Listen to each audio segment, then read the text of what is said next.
This past year, I hit a milestone, a 50th birthday. Holy cow, that was hard to accept. I clung to those 40s with a vengeance. That was one of several eye-opening moments life throws at you. You know, the moments that give you pause to reevaluate how you're living and feeling. 50 was one of the softer life lessons I've experienced that changed the way I took care of myself. I now think in terms of how many more years? How many more years until my kids graduate high school, have a new job, have kids of their own? How many more years can I travel? And the key question, will I be healthy enough to enjoy those years? Yes, I want to be healthier later in life, not only to live longer, but to enjoy it. So how do I make that happen? How can you? Find the full transcript and more resources for physician moms at inspiredmommds.com/5.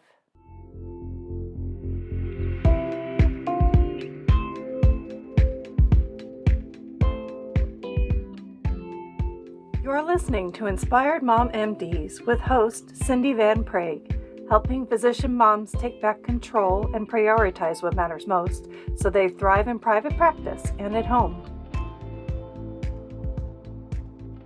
To be healthy later in life, you can start now and with compounding results.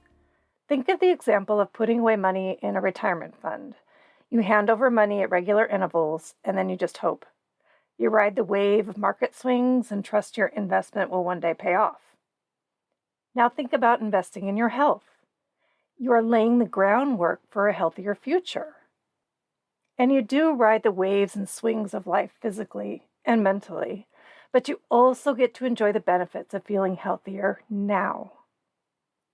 Physicians know the nitty-gritty about what it means to feel and be healthy, right?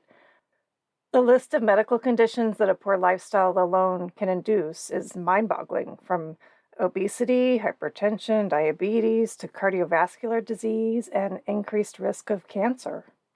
No one chooses to get those conditions, but you can choose to try and sidestep them. So where do you begin? You begin with what you can control. You also begin with what makes the most sense for you and your life and your genetics. Of course, there isn't a one solution fits all. Ask yourself, where is the greatest return on time invested? What will give the biggest bang for your buck? Where can you make small changes today that will help you feel better tomorrow? For me, a high impact category in my life is exercise. And talk about a quick return. Within a few days, I noticed an improvement in strength and stamina. And I'll tell you a recent story about getting back on track with just movement. The 2023 holiday season started with the usual bustle of excitement. My family headed to New York City, and we had a blast. We crammed in a lot on our short trip. So we saw the tree at Rockefeller Center. We paid respects at the World Trade Center Memorial and became a pro at the subway system. We headed home anticipating our next trip scheduled in a few days. And sitting in my airplane seat, exhausted and happy, my son sitting next to me kept sneezing. I thought, well, that's odd. This is an odd time for his allergies to pop up. They weren't allergies. That was COVID. I went in full mom doctor mode and helped him through a relatively mild case.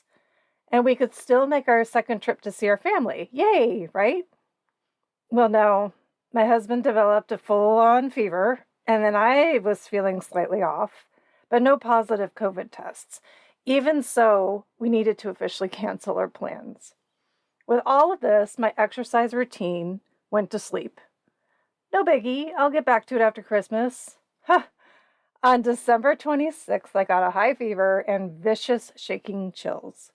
For the first time in my life, I finally tested positive for COVID. I was a bit miserable, even while taking antiviral meds. From my vantage point in bed, I watched the fireworks from around the world that New Year's Eve. So my doctor checked in on me a few times, which was a little sobering. But this was COVID, and I am 50 years old. Thankfully, I improved with lots of rest. You can accurately guess that I didn't exercise for a long time after those holidays. I had a strange shortness of breath that plagued me for a while after I thought I was already better. By this time, I could see the effects not exercising had had on my body. I saw loss of muscle tone. I felt weak. I watched the scale creep up a little bit. And oh my gosh, for the scale to go up as your muscle mass goes down, yipes. Are y'all calculating percent body fat change here? I was. This was 100% not where I wanted to be. It made me feel older while all I wanted was to feel healthy and strong again. I did make it back to my exercise routine slowly at first. I set lower goals for myself. It was okay to walk at a slower pace for less time on my treadmill. It was okay to take the easier paced workout class for a while. And you know what? Even those lighter workouts started to have an impact. I marvel at how quickly the human body improves when we just give it a little grace. What would a high impact category on your health be for you? Maybe your sleep needs the most attention now, or is it having healthy relationships with others? Or changing to a healthier diet may be top of mind. I want to live a healthier, longer life, not just a longer life. And if I'm honest, I don't just yearn for longer, really, just health. Of course, I want to see my kids graduate high school and then college, and to be there for all of the milestones my mom got to see. I want to dance at my kids' weddings.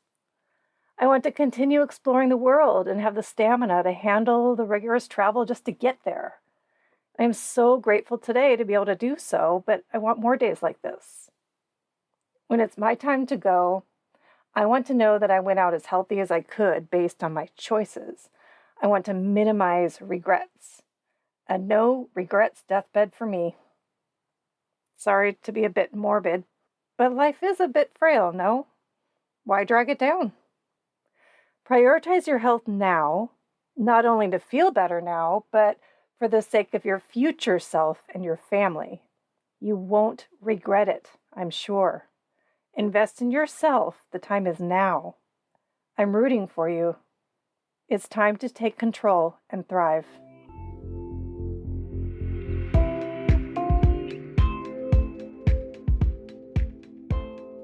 Thank you for tuning in to Inspired Mom MDs. Please share with other physician moms and leave a review if you found value from this podcast.